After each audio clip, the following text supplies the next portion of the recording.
Nós vamos então aqui para o nosso estudo do livro Memórias de um Suicida, de Dona Ivone do Amaral Pereira, terceira parte, a cidade universitária. Nós já entramos no capítulo 5, a causa de minha cegueira no século XIX. Então esse daqui vai ser o encontro, né, que nós vamos dar continuidade no tema que nós entramos no encontro passado. E só iniciamos, né? Camilo, ele falava então aqui que ele morava lá na cidade de Toledo, né, lá no século XIX, capital dos visigodos, né, lá perto do velho Tejo, né, do rio Tejo. E aí então ele falava que vivia, né, de uma família que era descendente, né, de nobres, família que tinha ali posses e tudo mais, mas que acabou perdendo a sua propriedade, acabou perdendo ali toda a sua posse, né, toda a sua posição, e acabava vivendo então como sitiantes, né, pessoas que viviam ali no seu sítio, trabalhando ali na lavoura, trabalhando ali na criação dos animais para a sua sobrevivência, que era um trabalho bastante difícil, um trabalho bastante árduo, né, principalmente em uma família que tinha ali o orgulho machucado. E aí então o pai de Camilo era um homem bastante severo, e ele então, né, preso a essa obrigação ou a essas obrigações, se sentia cada vez mais limitado, né, na sua jornada, vivia ali no analfabetismo, né, durante a sua juventude. Então ele queria muito, né, mudar o seu modo de viver. Bom dia, Eliana, bom dia, Elcio. E aí então ele começava a frequentar a igreja, a família católica, e através do padre, né, do pároco lá da igreja, ele acabou então sendo alfabetizado, aprendendo, né, um pouco mais sobre, tendo esse mais conhecimento. E aí então, bom dia Ajuda, bom dia André. E aí então ele percebeu que aquela vida de sacerdote seria para ele uma grande oportunidade para que ele vivesse a sua vida, né, em outros lugares, de outras formas, né. Então, com muita sabedoria, esse sacerdote ele acabou orientando Camilo a não seguir esse caminho do sacerdócio, exatamente por falta de vocação. Percebia nele uma tendência ainda, né, de muita ambição, um jovem que queria viver uma vida ali com conquistas, com posição e tudo mais. E é então um grande esclarecimento que ele recebeu, né? Nós vimos aqui então essa orientação. Vou fazer aqui a leitura desse trecho para nos ajudar aqui no nosso esclarecimento. E aí então ele depois resolveu então constituir família.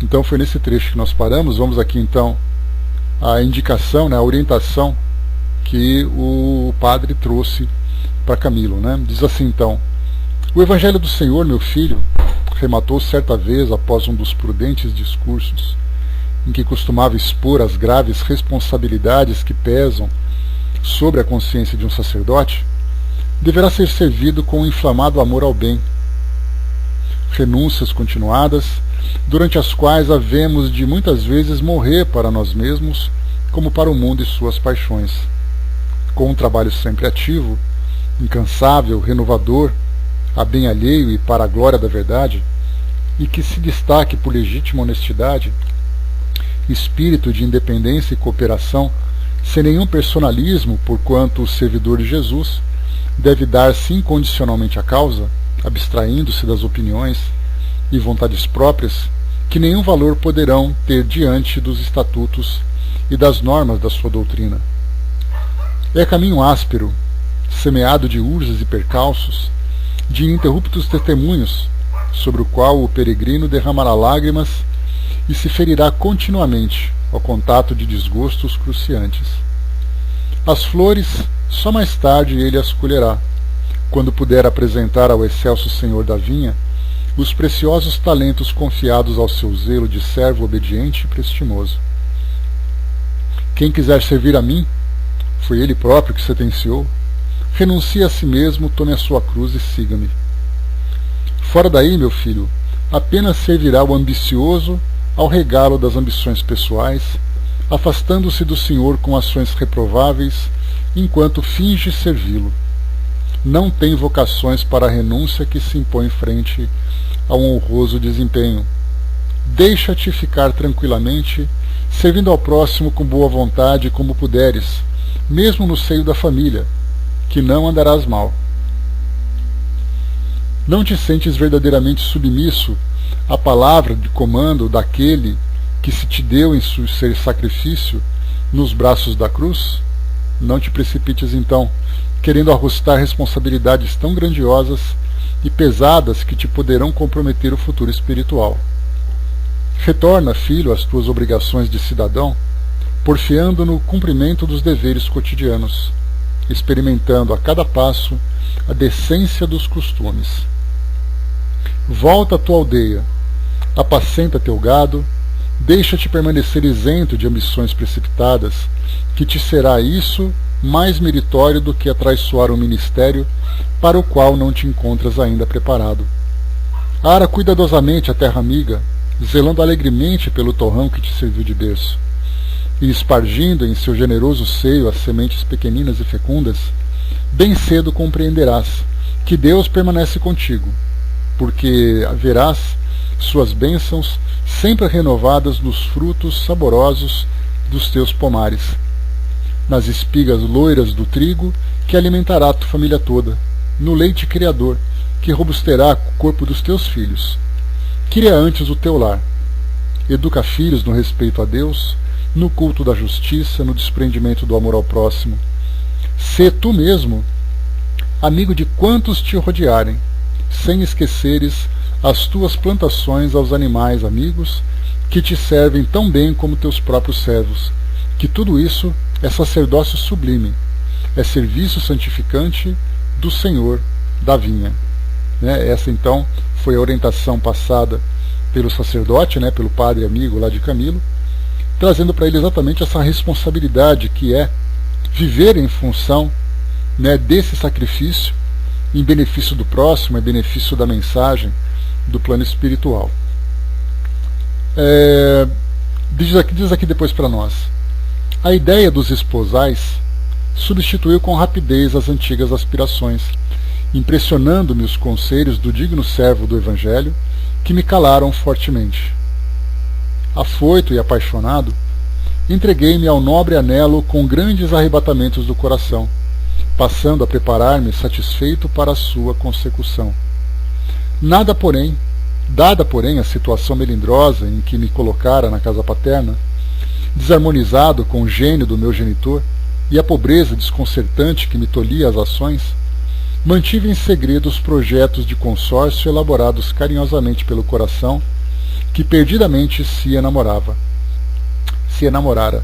Então aqui nesse trecho, bom dia pessoal que chegou, então aqui nesse trecho nós temos Camilo contando para nós exatamente quais foram as causas da cegueira que o acometeu no século XIX, lembrando sempre que ele vivia não apenas uma vida de muitas privações, embora fosse um escritor reconhecido, tivesse ali grandes obras, como também acabou sofrendo ali de uma doença que foi degenerativa e o deixou cego. Essas foram então as causas que o levaram ao suicídio.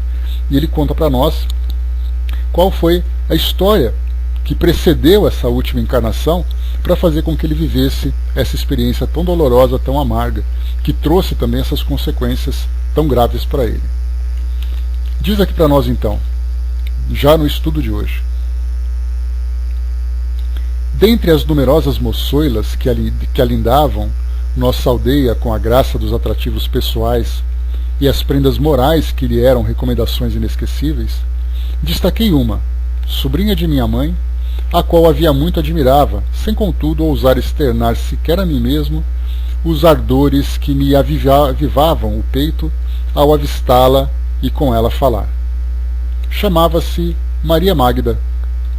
Era esbelta, linda corada, com longas tranças negras e perfumadas que lhe iam à cinta, e belo par de olhos lânguidos e sedutores. Como eu, era filha de nobres arruinados, com a vantagem única de ter adquirido boa educação doméstica e mesmo social, graças à boa compreensão de seus pais.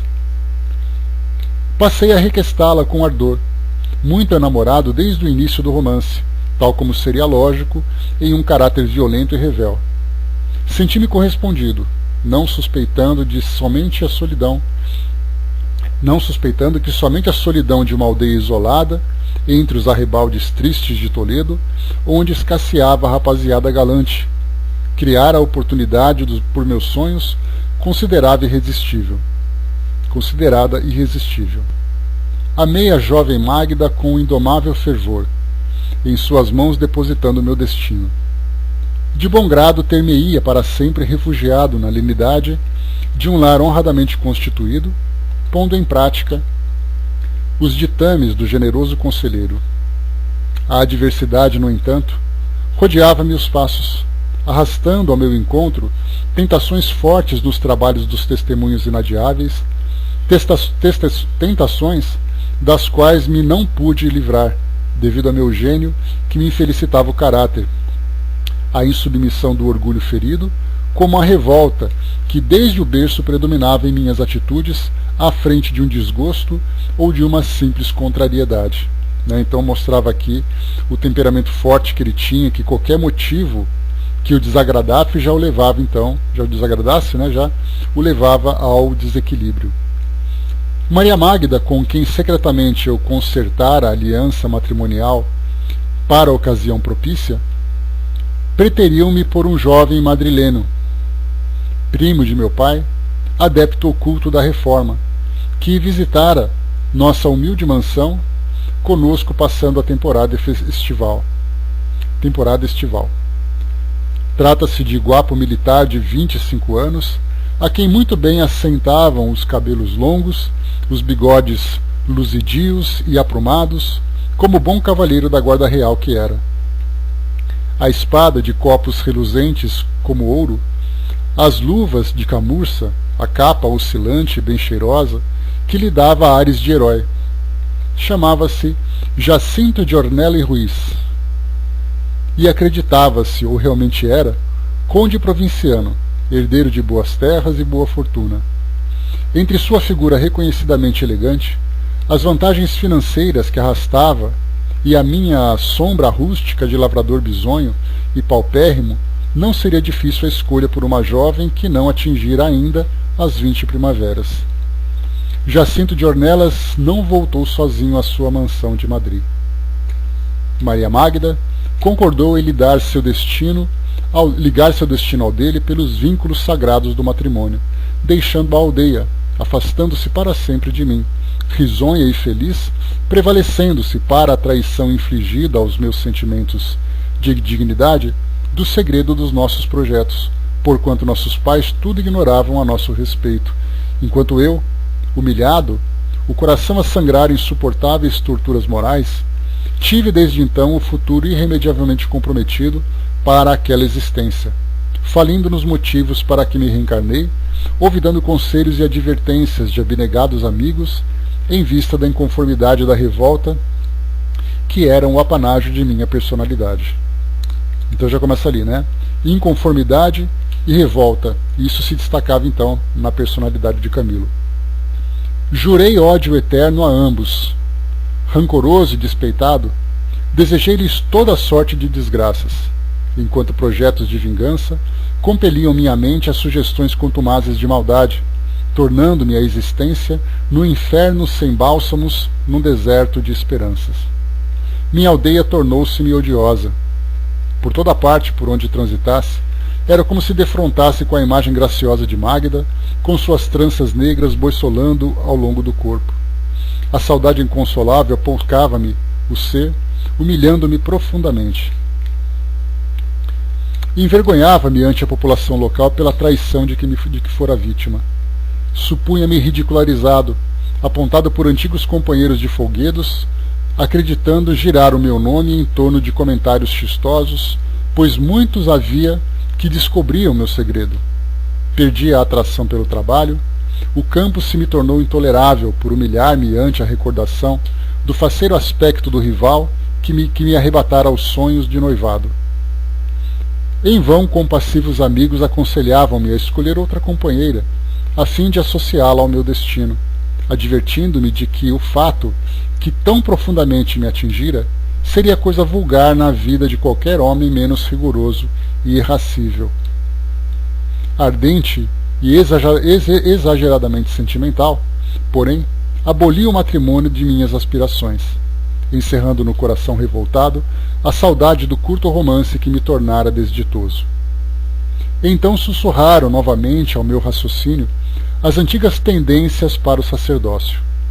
Acolhia-as agora com alvoroço, disposto a me não deixar embair pelas cantilenas, fosse de quem fosse, encontrando grande serenidade e reconforto à ideia de servir a igreja, enquanto levasse a progredir minha humílima condição social.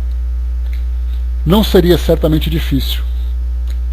Se recursos financeiros escasseavam, havia um nome respeitável e parentes bem vistos que me não negariam auxílio para a realização do grande intento. Escorei-me ainda na impetuosa esperança de vencer, de ser alguém, de subir fosse por que meio fosse, contanto que ultrapassasse Jacinto na sociedade e no poder, fazendo-o curvar-se diante de mim, ao mesmo tempo que de qualquer modo humilhasse Maria Magda, obrigando-a a preocupar-se comigo, ainda que apenas para me odiar. A morte de meu venerando genitor simplificou a realização dos meus novos projetos. Afastei as razões apresentadas por minha mãe, atendente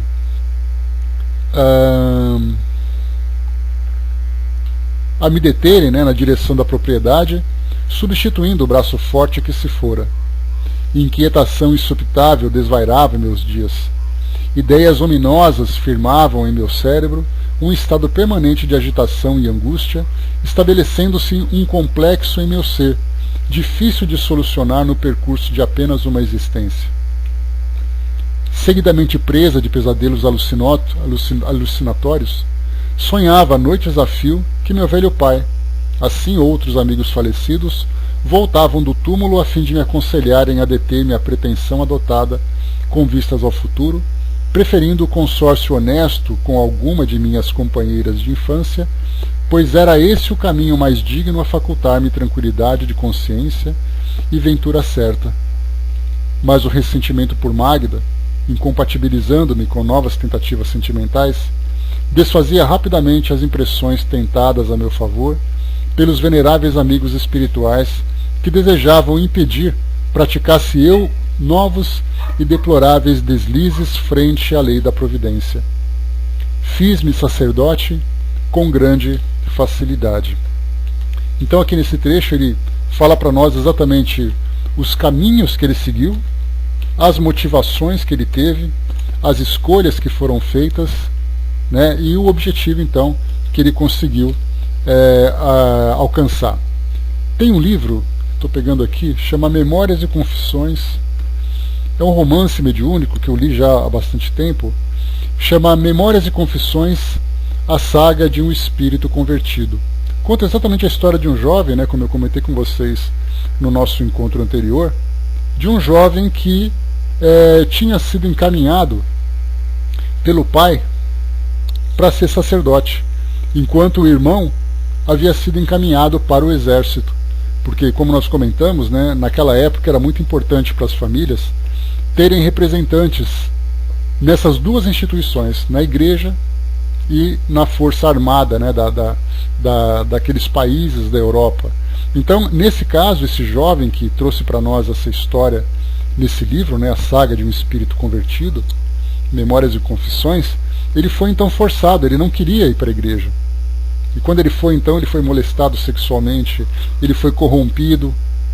E aí depois, quando ele percebeu que não havia solução, que ele era forçado a seguir aquela vida religiosa, então ele entrou, ele aceitou aquela realidade e fez parte dela. Se tornou um sacerdote de poucos valores, aproveitando as oportunidades para se beneficiar, e depois, na sua desencarnação, ele colheu todos os frutos daquilo que ele viveu. E como nós comentamos também, sacerdotes e também freiras acabavam sendo encaminhadas para conventos, obrigadas pelas famílias, sem qualquer tipo de vocação. E depois, então, vivendo uma vida cheia de equívocos, sofriam demais no plano espiritual, as consequências daquilo que escolheram e daquilo que viveram também. E continua aqui para nós. A Companhia de Jesus, famosa pelo poderio exercido em todos os setores das sociedades, regidas pela legislação católico-romana e pelos feitos e realizações que nem sempre primaram pela obediência e o respeito às recomendações do excelso patrono, cujo nome usou e abusou, proporcionou-me auxílios inestimáveis, vantagens verdadeiramente inapreciáveis. A Companhia de Jesus, né, dos jesuítas, ela tem uma história muito rígida. Foi ela, inclusive, que era uma das responsáveis pela manutenção do Tribunal do Santo Ofício, ou seja, da Inquisição. Então, os jesuítas, né, que a gente lembra, né, de José de Anchieta, que veio aqui para o Brasil na época do descobrimento e tudo mais, era aquela companhia responsável pela expansão da igreja, pela conquista de novos adeptos e pela manutenção dos valores da doutrina, fosse a que custo fosse. Então, nesse caso, ele, com esse caráter, com esses atributos, né, ou melhor, com essas imperfeições de caráter, fazendo parte de uma instituição tão poderosa como essa no século XVII, século XVII nós falamos ali em 1600 e alguma coisa, onde nós tínhamos ali a Contra-Reforma, né, no seu auge, lutando contra os protestantes e tudo mais, a Inquisição perseguindo. Nós lemos as histórias também de Dona Ivone, quando ela contou para nós lá no livro, qual que era o livro mesmo? Não era Recordações da Mediunidade, era o outro. Me lembrem aí, qual foi o último livro que nós lemos? Eu nunca consigo guardar esse nome. Falem para mim aí. Devassando o Invisível, não, Devassando foi o primeiro. O que é aquele que contava da história dos judeus, que nós lemos, né? Qual era o nome dele? Não, também não, Vidal. Sublimação. Não, deixa eu pegar aqui nos arquivos. Rapidamente a gente consegue colocar em ordem. Dramas da Obsessão, está aqui. Não sei se vocês escreveram aí. Isso, obrigado, Andréa. Então, no Dramas da Obsessão, ela contava exatamente, né, naquela região de Portugal e Espanha também, a ação dessa Companhia de Jesus na perseguição daqueles que eram considerados hereges. E aí nós vimos ali, né, séculos de uma obsessão, lá de 1500, né, também do século XVI até o século XIX, 3 séculos de perseguição de espíritos, né, que foram atingidos e executados pela Inquisição e perseguiram depois então os seus algozes até o século XIX, naquele processo de obsessão que Dona Ivone comentou, né, que até o início do século XX, que ela acabou acompanhando também. Então, aqui continuando para nós, né? Instruí-me brilhante e rapidamente a sua sombra, como tanto almejara desde a infância. Absorvia, sequioso, o manancial de ilustração que me ofertavam na comunidade ao observarem minhas ambições frementes, fácil o instrumento que seria eu para se amoldar sob o férreo domínio de suas garras. Era como se minha inteligência apenas recordasse do que era dado a aprender, tal o poder de assimilação que em minhas faculdades existia. Minha gratidão, por sua vez, não conheceu limites. Prendi-me à companhia com todas as forças de que dispunha minha alma ardorosa. Oferecia aos superiores com zelo fervoroso, obedecia aos superiores com zelo fervoroso, seguindo-os a contento, indo mesmo ao encontro dos meus desejos. Os interesses da igreja, como do clero, da organização em foco, aprendi a respeitar e servir acima de todas as demais conveniências, fossem quais fossem, tal como bem assentaria a um vero jesuíta. Não me referirei à causa divina. Não a exposei, dela não cogitando a fim de edificar minha alma com as claridades da justiça e do dever. Tampouco aprendi a amar a Deus ou a servir o Mestre Redentor no seio da comunidade a que me filiara. Certamente que na Companhia de Jesus existiam servos eminentes, cujos padrões de desempenhos cristãos poder-se-iam equiparar ao dos primeiros obreiros do apostolado messiânico. Com esses, todavia, não me solidarizei. Não os conheci, nem suas existências lograram interessar-me. Da poderosa organização religiosa que foi a Companhia de Jesus, eu apenas deixava a posição social que ela me podia, eu apenas desejava a posição social que ela me podia proporcionar, a qual me compensasse da obscuridade do meu nascimento, como os deleites do mundo, as loucas satisfações do orgulho, das ambições inferiores, das vaidades soezes, já que o perjúrio da noiva idolatrada cerceara meus nascentes projetos honestos. Assim sendo, isto é, a fim de todo esse detestável cabedal lograr adquirir, servi com zelos frenéticos as leis da Inquisição. Persegui, denunciei, caluniei, intriguei, menti, condenei, torturei, matei. Denunciaria meu próprio pai tal a demência que de mim se apossara, levando-o ao tribunal como agente da reforma, se, protegido pela misericórdia celeste, não tivesse ele entregado antes a alma ao Criador. Não o fazia, porém, propriamente com os requintes de maldade. Meu intento era servir aos superiores, engrandecer a causa da companhia, provar com dedicação imorredora e incondicional a gratidão que me avassalara a alma apaixonada, pelo amparo que me haviam dispensado. Aqui tem um ponto importante que vale a gente comentar, que quando nós estudamos essa parte da história, ali principalmente a partir do século XV, né, quando nós tivemos ali, século XVI, né, quando nós tivemos a Contra-Reforma, nós pensamos muito na maldade que havia nos representantes da Igreja que atuavam em nome dessa instituição que era o Tribunal do Santo Ofício. E o detalhe, né, que nós chegamos a comentar sobre isso em outra oportunidade, é que muitas vezes nós imaginamos que aquele sacerdote, representante da Igreja, que fazia ali as investigações, que fazia parte das denúncias, como ele mesmo colocou para nós aqui, nós imaginávamos que havia maldade naquelas pessoas. Só que na verdade havia ignorância, porque eles serviam aquela causa com verdadeira vontade, boa vontade, sem compreenderem exatamente, de uma forma clara, de uma forma lúcida, a maldade que praticavam. Então eles faziam isso, eles acreditavam realmente que estavam fazendo a coisa certa pela instituição. Então o que nós vimos aqui, nesse trecho que ele colocou, de perseguição, denúncia, calúnia, intriga, mentira, condenação, tortura, morte, ele colocou, porém, não o fazia propriamente com requintes de maldade. Meu intento era servir os superiores, engrandecer a causa da companhia. Então, para nós, que fazemos um julgamento passional, nós imaginamos assim, que todos eles, então, eles devem ter ido para o inferno, viver ali por toda a eternidade, aquela coisa toda, mas, na verdade, muitos desses sacerdotes chegaram no mundo espiritual, se esclareceram sobre aquilo que fizeram e fizeram um trabalho belíssimo de recuperação. Aquele trabalho de transformação, aquele trabalho de reabilitação.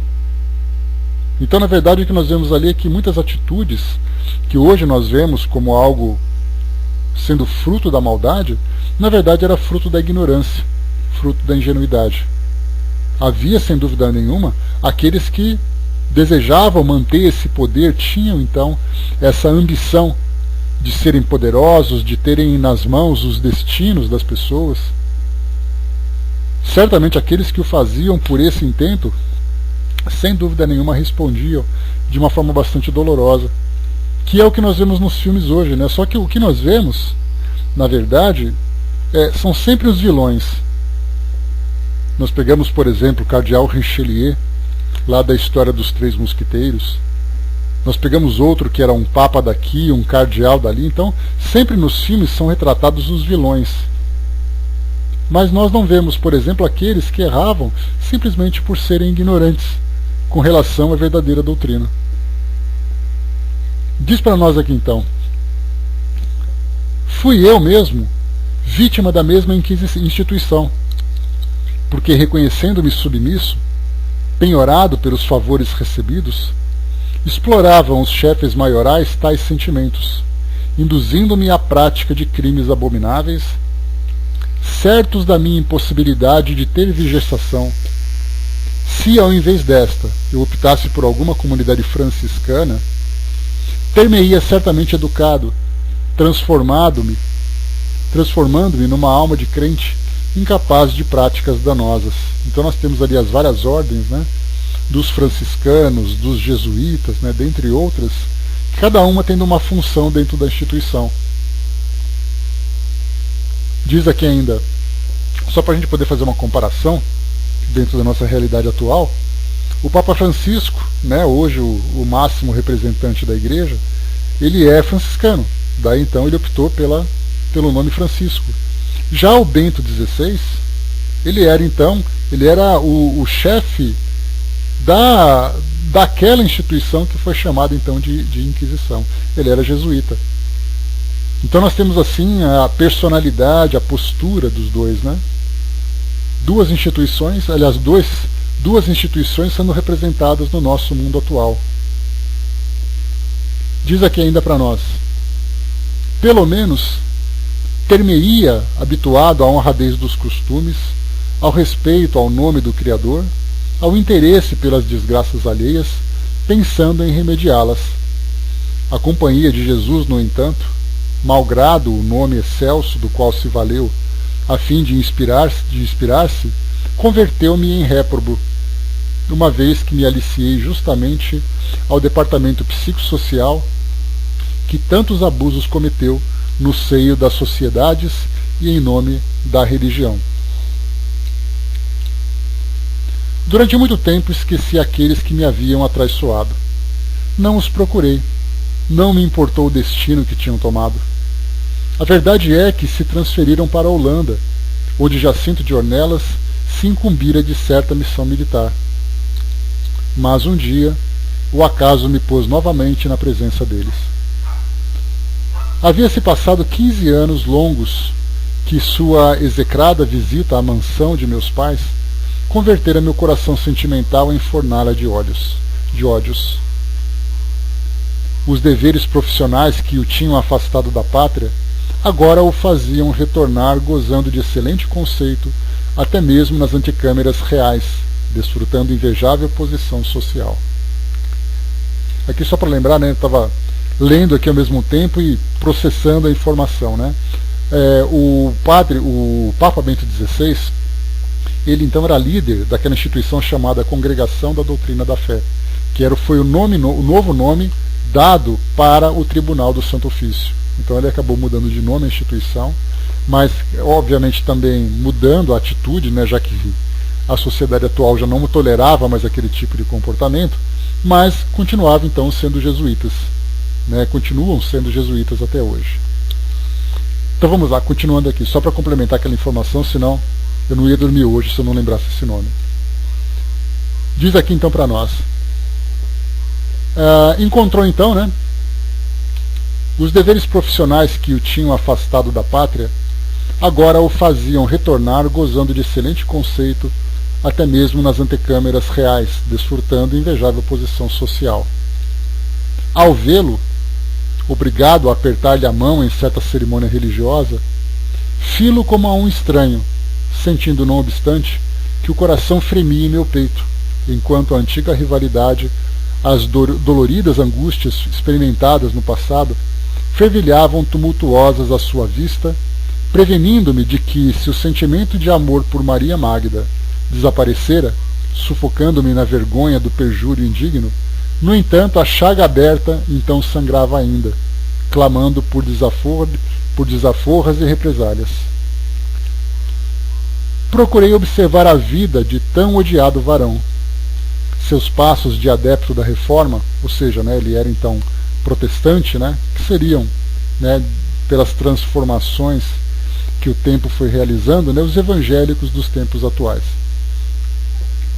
E lembrando, né, que naquela época, nós falamos do século XVII, nós tínhamos ali a Contra-Reforma batendo realmente de frente, né, com a religião, a Igreja Católica. Então ali, Igreja Católica, igrejas protestantes, né? Naquele caso a gente lembra que era ali a igreja calvinista, de João Calvino, nós tínhamos ali a igreja luterana, né? De Martinho Lutero, nós tínhamos também a igreja anglicana, né? Do rei Henrique VIII. Então essas instituições estavam ali crescendo cada vez mais, afrontando a igreja. Então naturalmente já havia uma antipatia entre as instituições. E aí depois encontra Camilo, naquela época, né? Encontrando com o seu rival, também numa posição oposta, né? Nós podemos imaginar os tantos e tantos sentimentos, né?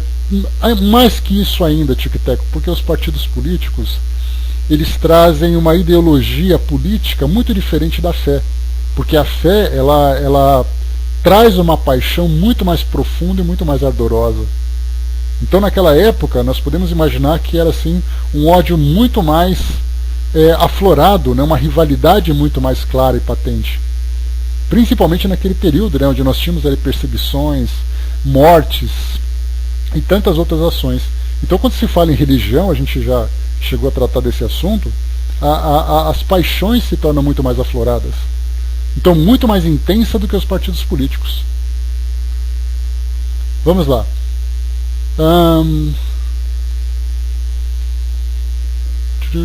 Tá. Procurei observar a vida de tão odiado varão, seus passos de adepto da reforma, seu passado como seu presente, o que fazia, o que pretendia, como vivia, o grau de harmonia existente no lar doméstico e até as particularidades de sua existência, graças ao experimentado corpo de espiões que me ficava às ordens, como bom agente do santo ofício que era eu. Jacinto Ornelas era feliz com a esposa e amavam-se terna e fielmente. Tinham filhos, os quais procuravam educar nos preceitos de boa moral.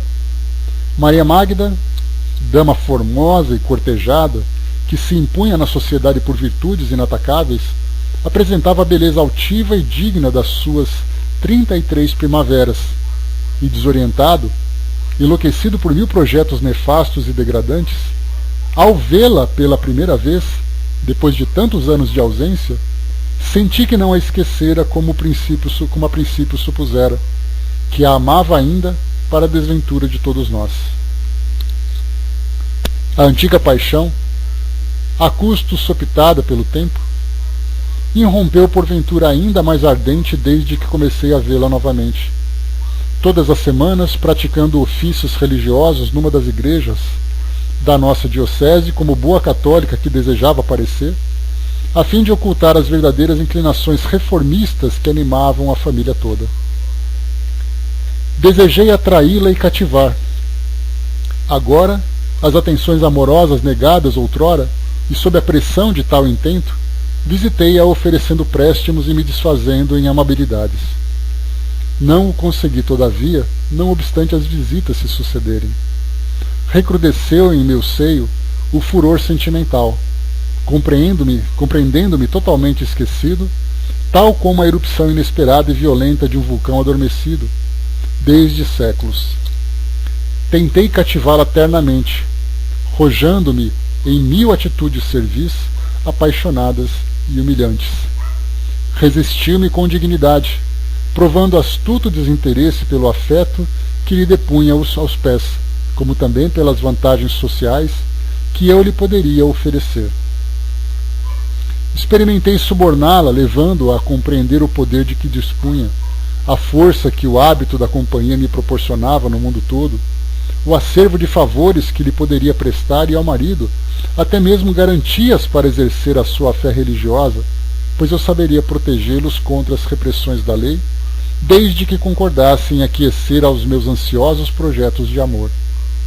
Repeliu-me, no entanto, sem compaixão nem temor, escudada na mais santificante fidelidade conjugal, por mim apreciada até então, deixando-me, aliás, convencido de que mais do que nunca se escancarara supremo abismo entre nossos destinos, que eu tanto quisera unidos para sempre. Ora, Jacinto de Ornella e Ruiz, que fora conhecedor da paixão que me infelicitara a existência, agora, vendo-me assediar-lhe o lar com atitudes amistosas, percebeu facilmente a natureza dos intensos que me animavam. Eu, aliás, não procurava dissimulá-los. Agia, ao contrário disso, assintosamente, dado que a pessoa de um jesuíta, e mais ainda oficial do Santo Ofício, era inviolável para um leigo. Posto ao corrente dos fatos pela própria esposa, que junto dele procurava forças e conselhos a fim de resistir às minhas insidiosas propostas, encheu-se de temor, desacreditado dos laços de parentesco, e concertando os entendimentos e resoluções com os seus superiores, preparou-se a fim de deixar Madrid, buscando refúgio no estrangeiro para si próprio como para toda a família. Descobri, porém, a tempo. Viver sem Magda era tortura que já me não seria possível suportar. Eu quisera antes tornar-me desgraçado, ainda que desprezado por ela, com descaso porventura mais chocante. Quisera mesmo ser odiado com todas as forças do meu coração, mas que a tivesse ao alcance dos meus olhos, que a visse frequentemente, que a soubesse junto de mim, embora que, em verdade, separados, estivéssemos por duras e irremediáveis possibilidades. Desesperado, pois, desejando o inatingível por qualquer preço, denunciei Jacinto de Ornelas como huguenote ao Tribunal do Santo Ofício, pensando livrar-me dele para melhor apossar-me da esposa. A gente lembra, né, dos huguenotes que foram citados, né, na noite de São Bartolomeu. Kardec fala sobre isso na Revista Espírita, ele traz uma citação.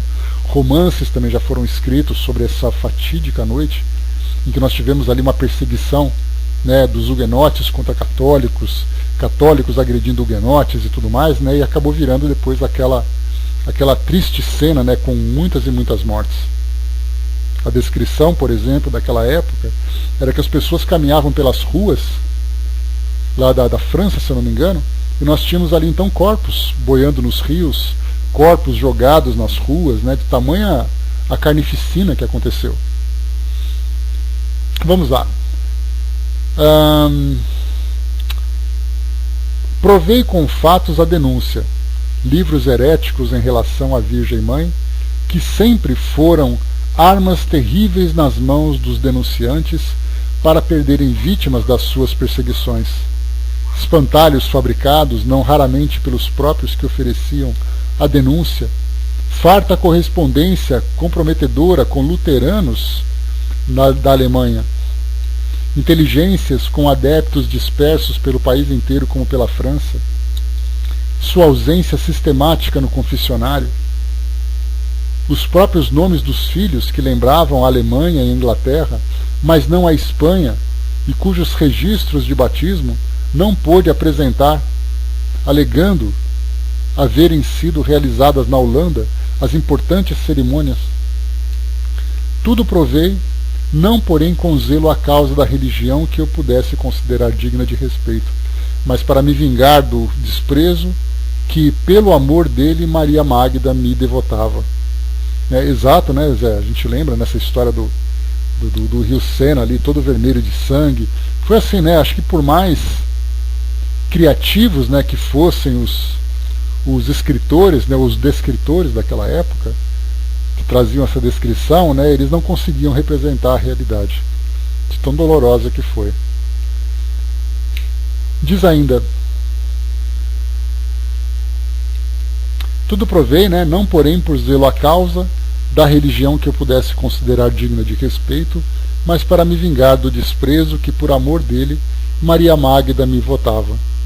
Uma vez preso e processado, Jacinto foi-me entregue por ordem de meus superiores, os quais não me puderam negar a primeira solicitação que no gênero eu lhe fazia, dados os bons serviços por mim prestados à instituição. Né, o Marcos colocou para nós, né, ele produzia provas, inventava, né, para levar vantagem, né, alma cebosa.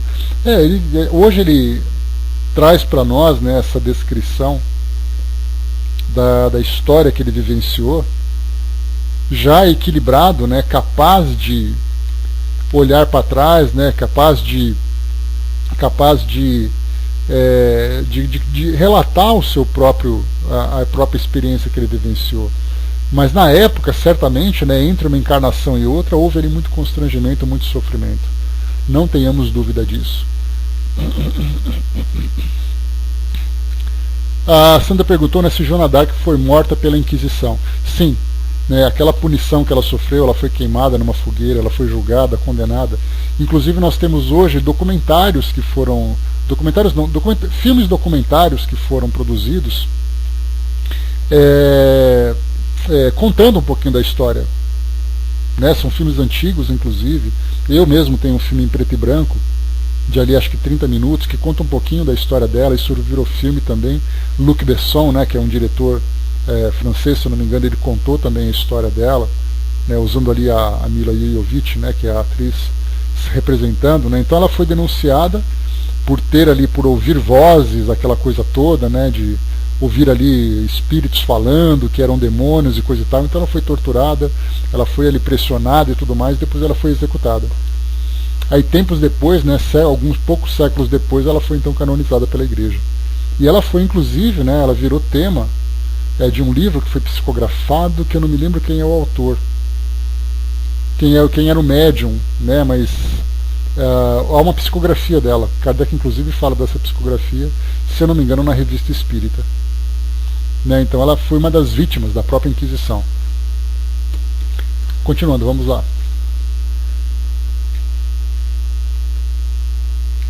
Então, uma vez preso e processado, Jacinto foi-me entregue por ordem dos meus superiores, os quais me não puseram negar a primeira solicitação que no gênero eu lhes fazia, dados os bons serviços por mim prestados à instituição. Conservei-o desde então no segredo de masmorra infecta, onde o desgraçado passou a suportar longa série de martirizantes privações, de angústias e sofrimentos indescritíveis, por inconcebíveis à mentalidade do homem odierno, educado sob os auspícios de democracias que, embora bastante imperfeitas ainda, não podem permitir compreensão exata da aplicação das leis férreas e absurdas do passado. Nele cevei a revolta que me extorcia o coração, em me sentindo preterido pela mulher amada em seu favor. Meu despeito inconsolável e o ciúme nefasto que me anunciara desde tantos anos inspiravam-me gêneros de torturas ferazes, às quais eu aplicava possuído de demoníaco prazer, recordando as faces rosadas de Maria Magda, que eu não beijara jamais, as tranças ondulantes cujo perfume não fora eu que aspirava, os braços cariciosos e lindos, que a outro e que não eu, que a ele, haviam ternamente prendido de encontro ao coração. Cobrei, infame e satanicamente, a Jacinto de Ornelas e Ruiz, na sala de torturas do Tribunal da Inquisição em Madrid, todos os beijos e carícias que me roubava daquela quem eu amara até a loucura e ao desprezo. Mais uma vez a gente lembra aqui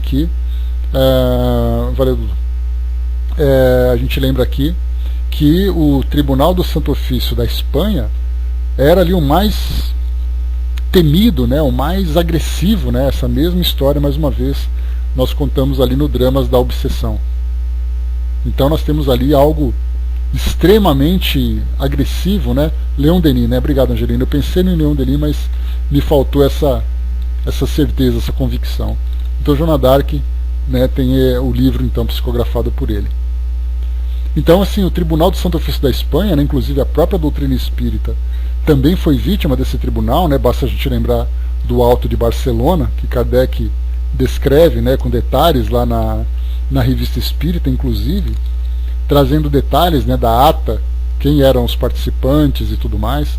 E aí então isso se deu, a gente lembra, né, porque Kardec enviara então para Barcelona livros da doutrina espírita para um amigo que lá morava para poder fazer a distribuição. Então houve a denúncia de que esses livros estavam lá em Barcelona, foram apreendidos, e aí no auto, que era exatamente aquela cerimônia pública, houve então o julgamento e esses livros foram queimados. tiverem oportunidade, procurem na internet, né? Alto de Barcelona, Doutrina Espírita ou Espiritismo, que vocês encontrarão ali certamente o artigo que Kardec publicou falando sobre tudo isso, né? E depois esses livros, lembrando também, né, que os livros que foram apreendidos não apenas em Barcelona, mas outros também que foram combatidos lá na França, né, em Paris, onde Kardec vivia, eles acabaram sendo incluídos, né, naquele Index Librorium Prohibitorium, ou índice dos livros proibidos, né, que a Igreja tinha, que era uma lista de livros proibidas para os fiéis da Igreja Católica. Dentre eles nós temos filósofos do passado, filósofos daquele período contemporâneo, livros espíritas, livros científicos, inclusive o próprio livro, né,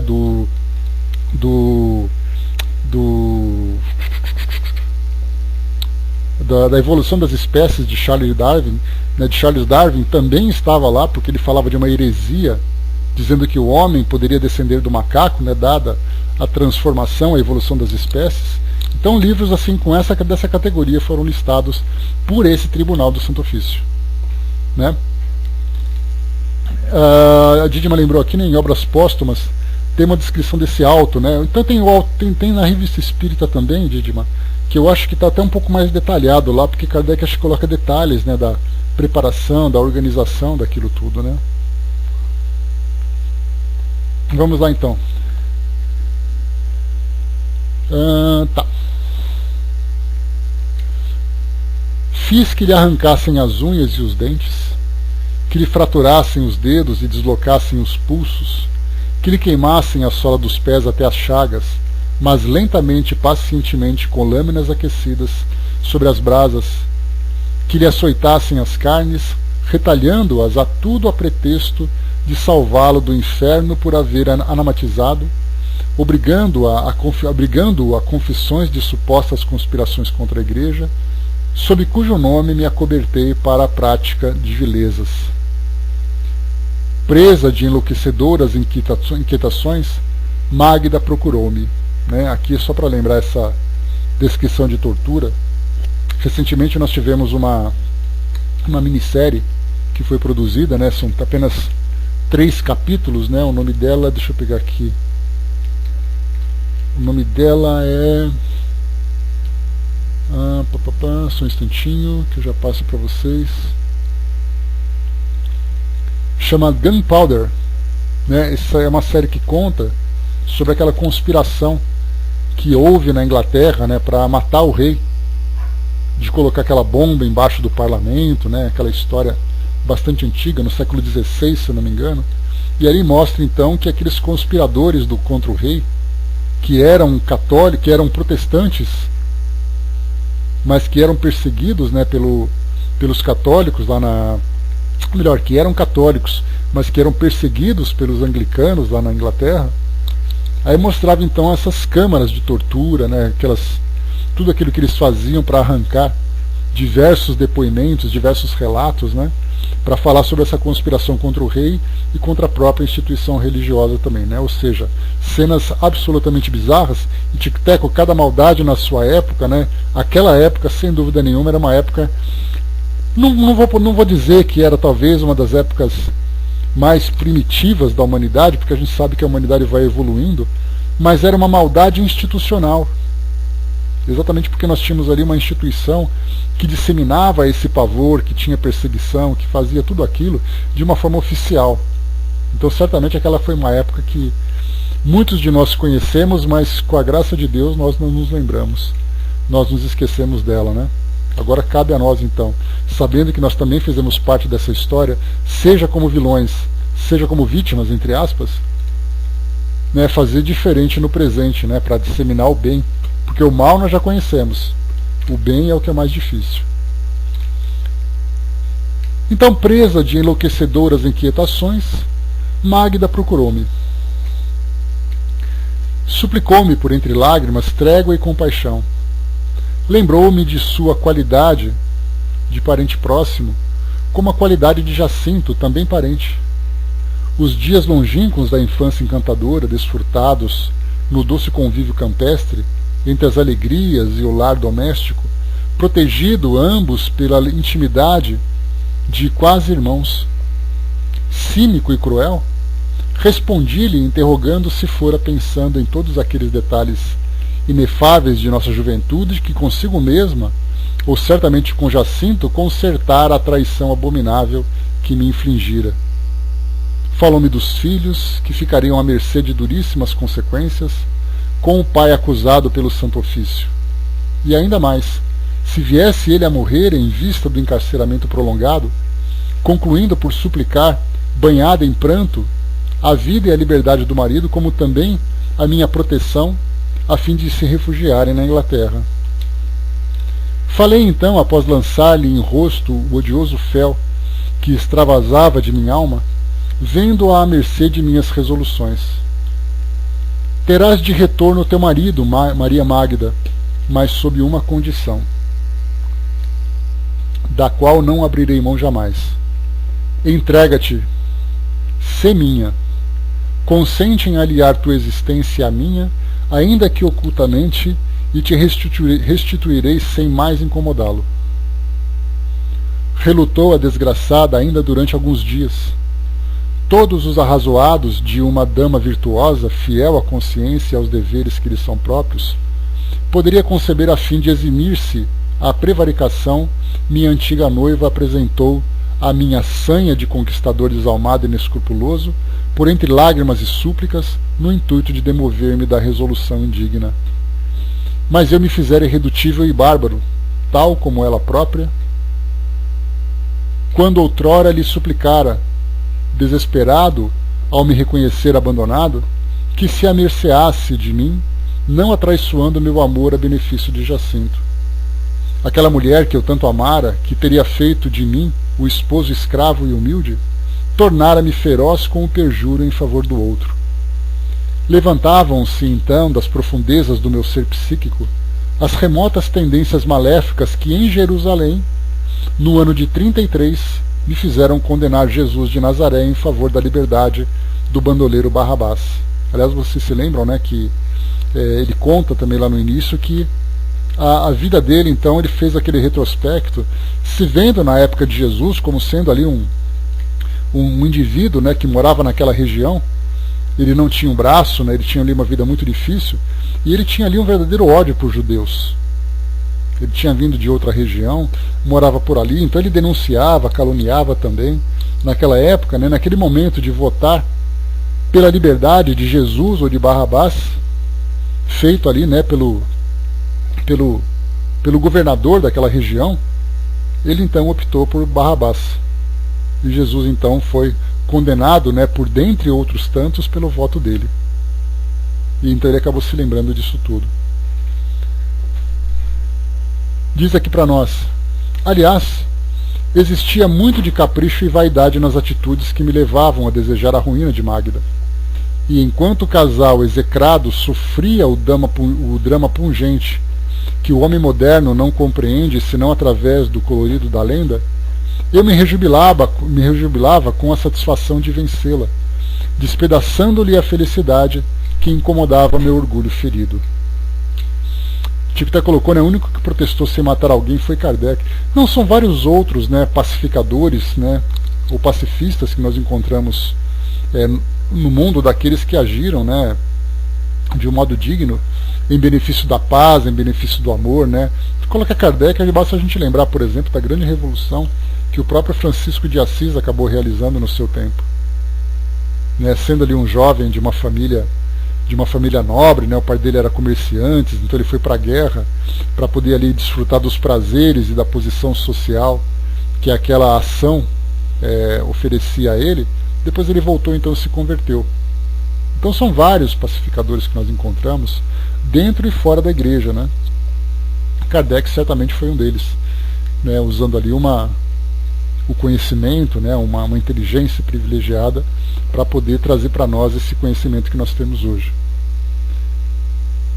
Diz aqui para nós então: quando, alguns dias depois do nosso entendimento, a desventurada noiva da minha juventude, descendo à sala de torturas, contemplou o aspecto a que se reduzia seu belo oficial de mosqueteiros, não mais trepidou em aceder meus ignóbeis caprichos.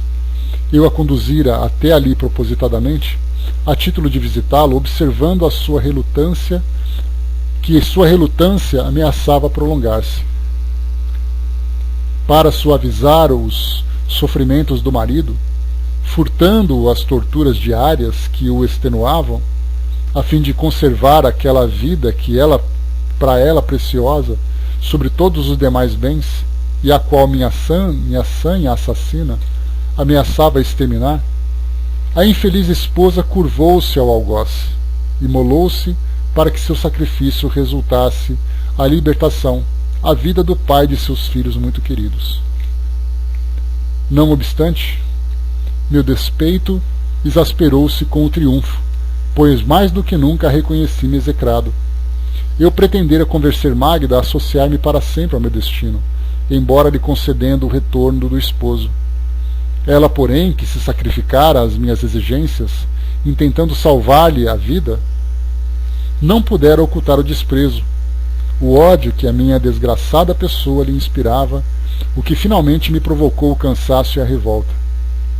Detive-me então, exausto por lutar por um bem inatingível, e renunciei aos insensatos anelos que me delimitavam.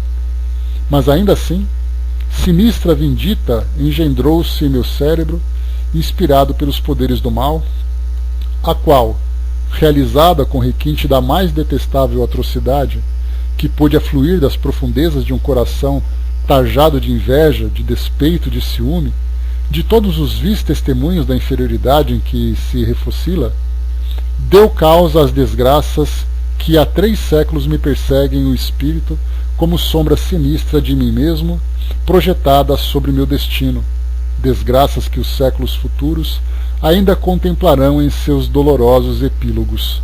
Ou seja, que, né, ele vai contar para nós qual foi exatamente ali a sua ação mais torpe, apesar de tudo aquilo que ele já tinha feito, né, praticado, que realmente marcou a sua vida nesses próximos séculos. Maria Magda pedira a minha vida e a liberdade do marido e comprometi-lhe a conceder-las. Esqueceu-se, porém, de fazer-me prometer restituí-lo intacto, sem mutilações. Então, fiz que lhe vazassem os olhos, perfurando-os com pontas de ferro incandescido, assim barbaramente desgraçando-o, para sempre lançando-o nas trevas do martírio inominável, sem me aperceber de que existia um Deus Todo-Poderoso a contemplar do alto da sua justiça o meu ato abominável, que eu arquivara nos refolhos de minha consciência, como refletido num espelho, a fim de acusar-me e de mim exigir inapeláveis resgates através dos séculos. Né? Então aqui ele coloca para nós, essa frase aqui fecha bem, né? A fim de acusar-me e de mim exigir inapeláveis resgates através dos séculos. Então, essa atitude dele, somadas, né, a todas as outras, acabou então marcando a sua vida nesses tempos seguintes, ou seja, a cegueira. Ainda hoje, 3 séculos depois desses tristes fatos consumados, recordando tão tenebroso pretérito, fere-me cruelmente a alma a visão da desgraçada esposa que, indo ao convite meu receber o pobre companheiro no pátio da prisão, ao constatar a extensão da minha perversidade, nada mais fez senão contemplar-me surpreendida, para depois debulhar-se em pranto, prostrada de joelhos diante do esposo cego, abraçando-lhe as pernas vacilantes, beijando-lhe as mãos com indescritível ternura, recebendo-o maltratado e inválido com inexcedível amor, enquanto entre risos chistosos eu chasqueava. Concedi-lhe a vida e a liberdade do homem amado, senhora, tal como constou no nosso ajuste. Não podereis negar a minha generosidade para com a noiva perjura de outro tempo, pois que, podendo agora matá-lo, deponho-o nos seus braços. Mas estava escrito, ou eu assim o quisera, que Maria Magda continuaria galgando um calvário áspero e tempestuoso, irremediável para aquela desventurada existência. Jacinto de Ornella Ruiz, inconformado com a situação inesperada quanto deplorável, não desejando tornar-se um estorvo nefasto à vida de sua dedicada companheira, que passara a chefia do lar, desdobrando-se em atividades heróicas, abandonada pelos amigos que temiam as suspeitas do mesmo tribunal que julgara seu marido, esquecida até mesmo por mim, que me desinteressara da sua posse, exausto das inúteis tentativas de me tornar amado. Já sinto que a ela própria, como aos filhos, desejava salvar a perseguição religiosa, desejava salvar da perseguição religiosa, que fatalmente se estenderia contra todos da família, suicidou-se 2 meses depois de obter a liberdade, auxiliado no gesto sinistro pelo próprio filho mais jovem, que na inocência de seus 5 anos de idade entregara ao pai o punhal por esse solicitado discretamente e ao qual acionou encostando-o à garganta, enquanto a outra extremidade era apoiada sobre os refolhos de uma mesa, pondo assim termo à existência. Maria Magda voltou para a aldeia natal com os filhos, desolada e infeliz. Nunca mais, até o momento em que esboço essas páginas, pude vê-la ou dela obter notícias. E já se passaram 3 séculos, ó meu Deus.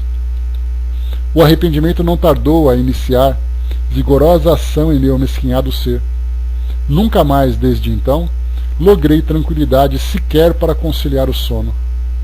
Indescritível estado de superexcitação nervosa trazia-me inevitavelmente atordoado e surpreendido, fazendo-me reconhecer a imagem de Jacinto de Ornelas, martirizado e cego por toda parte onde me encontrasse, tal se houvera estampado em minhas retinas indelevelmente.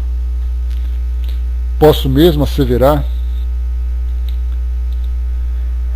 que meu desejo de emenda teve início no momento justo em que, entregando Jacinto à sua mulher, a esta vi prostrar-se diante dele, cobrindo-lhe as mãos de ósculos e de lágrimas, como a testemunhar, no ápice do infortúnio, não sei que sentimento sublime de amor e compaixão, que eu não estava à altura de compreender. Desse momento em diante, procurei evitar cumprir as tenebrosas ordens de meus superiores, o que, lentamente me induzindo à inobservância dos deveres à minha guarda confiados, me fez cair das boas graças em que até então vivia, e mais tarde, agora, entrei a espiar, quer na terra como homem, ou no invisível como espírito, os crimes e perversidades cometidos sob a tutela do Santo Ofício. Arrependimento sincero, e que eu vos garanto, meus amigos, existir inspirando todos os meus atos.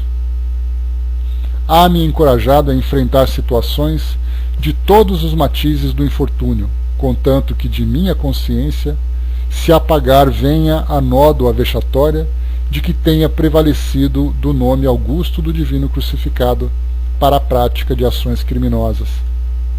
Narrar o que têm sido tais lutas até hoje, as lágrimas que me têm escaldado a alma ripesa e desolada, as insólitas investidas dos remorsos torturantes, impostos pela consciência exacerbada, a série, enfim, dos acontecimentos dramáticos que desde então me perseguem, seria tarefa cansativa, horripilante mesmo, a qual não me exporei. Necessários se fariam, aliás, alguns volumes especiais para cada etapa.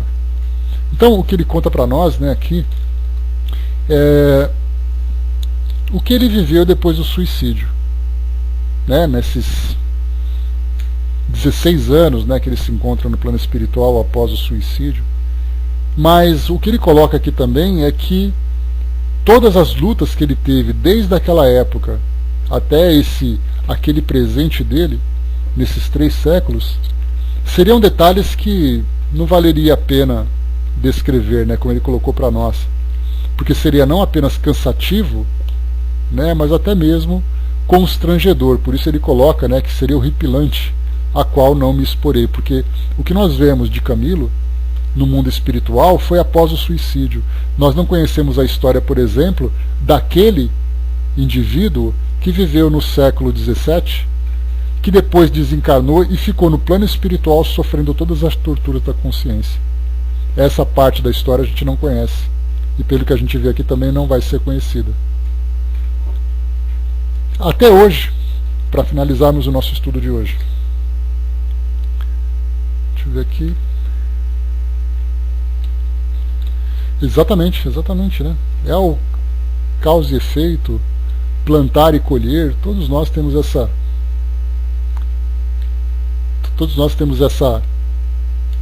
lei, né, sobre nós, regendo a nossa vida. Deixa eu ver aqui. Só pegar aqui o trechinho que eu acabei pulando.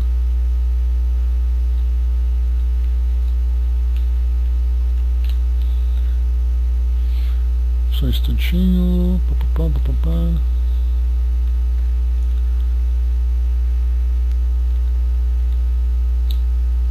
Tá.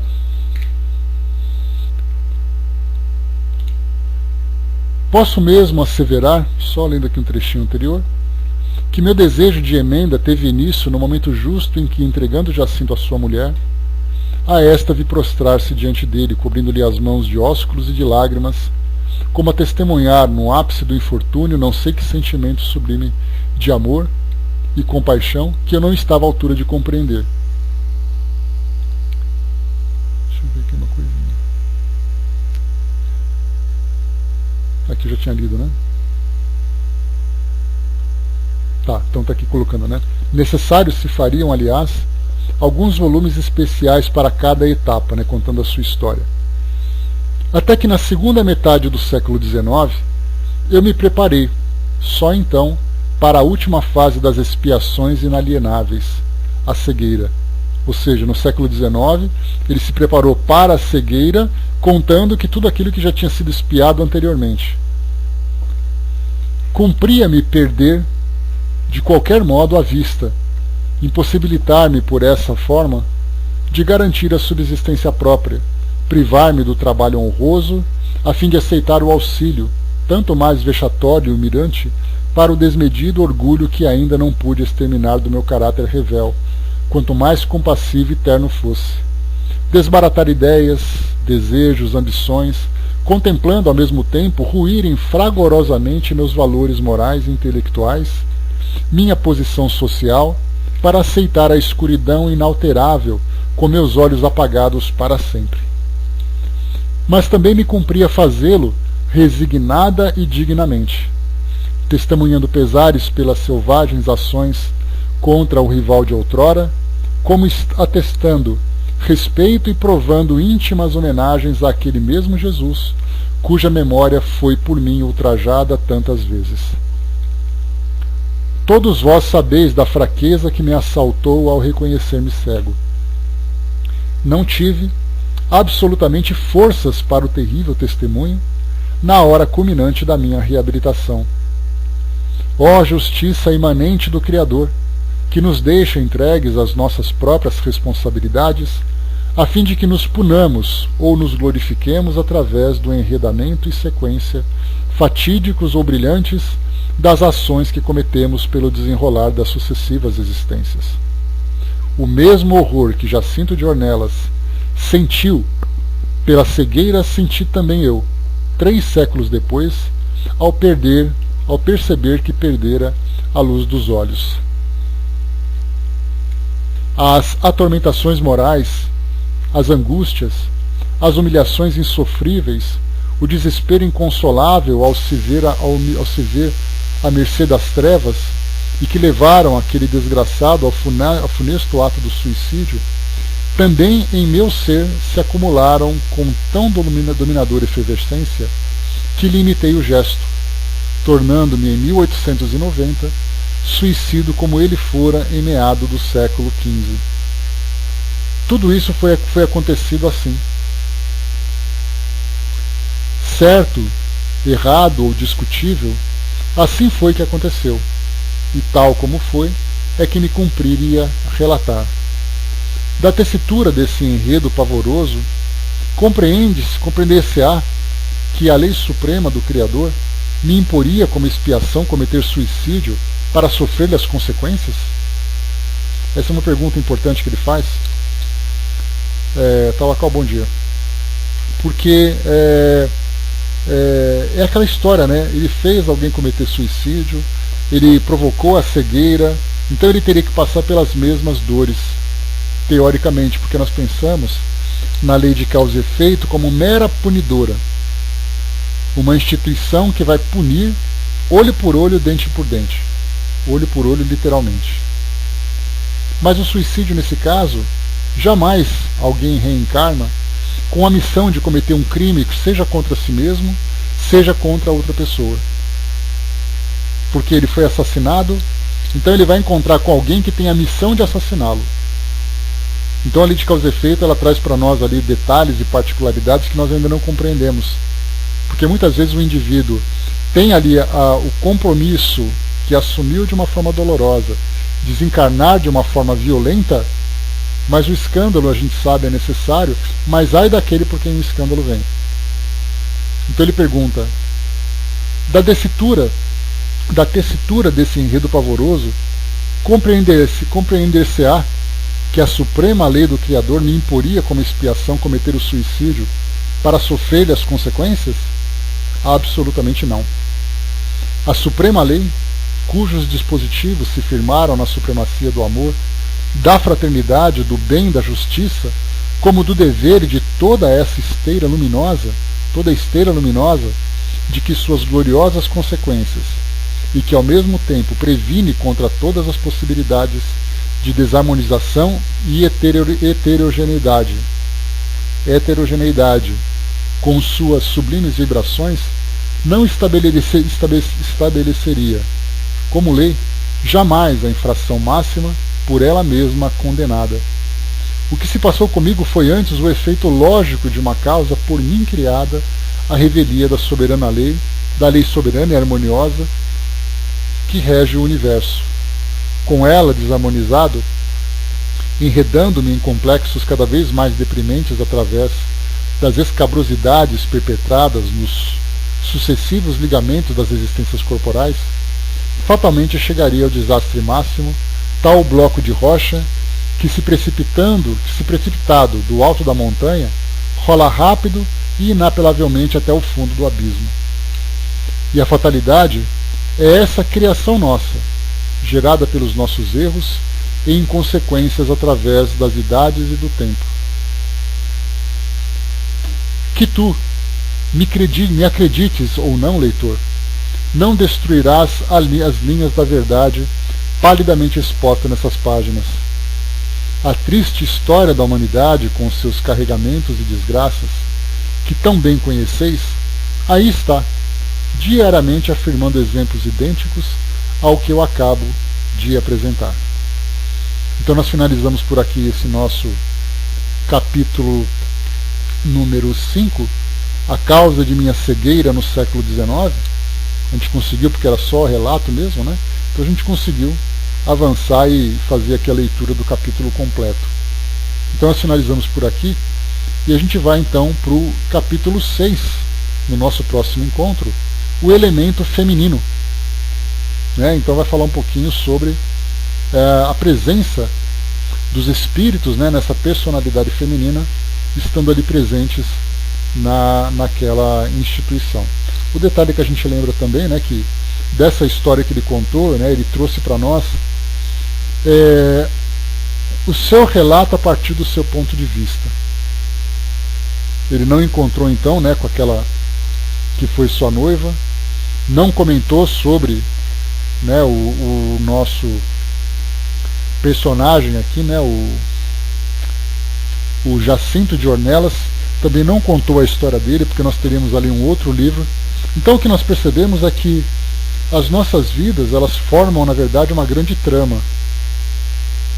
É aquela rede, né, onde a história de um se encadeia com a história do outro, onde as nossas escolhas, onde as nossas decisões acabam também influenciando, interferindo na vida dos outros, assim como aquilo que os outros fazem também interferem na nossa vida.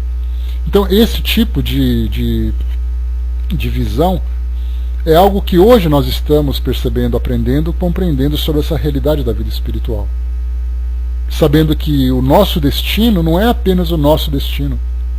O nosso destino vai influenciar também a vida de muitos.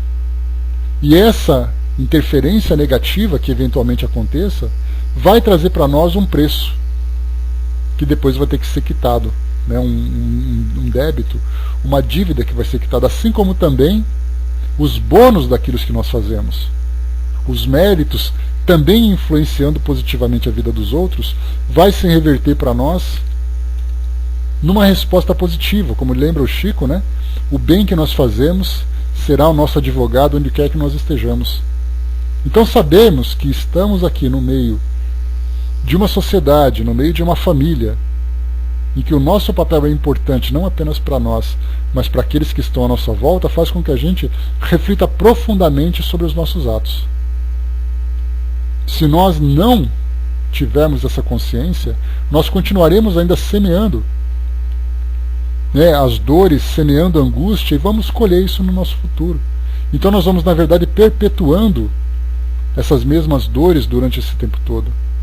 Então hoje nós temos essa consciência que aquilo que nós fazemos ou deixamos de fazer sempre vai ter um resultado sobre a vida dos outros. E nós somos responsáveis por isso. Temos que ter essa visão. Então fechamos por aqui. Certamente, né, Angelina, uma mensagem aqui, um texto muito doloroso, muito sofrido, muito comovente para todos nós, conhecendo mais um pouquinho da história, né, de Camilo. O Elcio colocou lá em cima, né, ele perdeu a oportunidade que Deus estava dando para que ele reparasse sua falta do passado.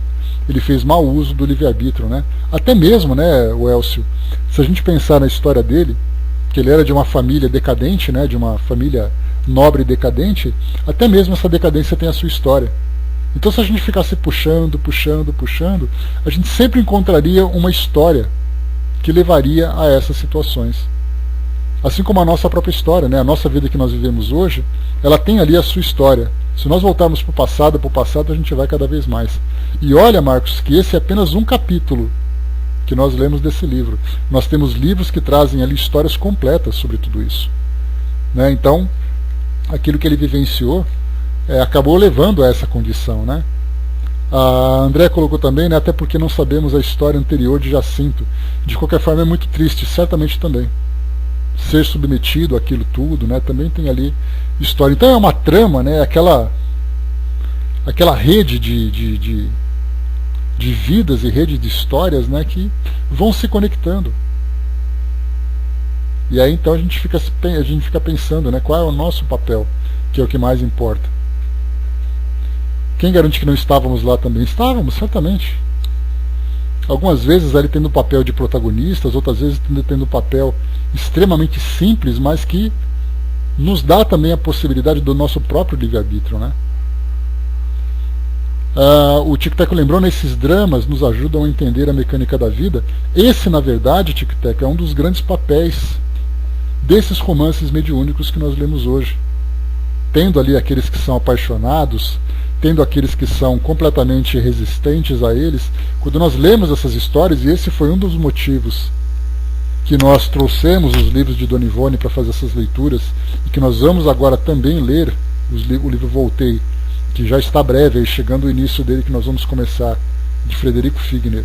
Assim como também os livros de André Luiz, nós conheceremos outras histórias em que nós veremos essa prática, na prática, né, a lei de causa e efeito.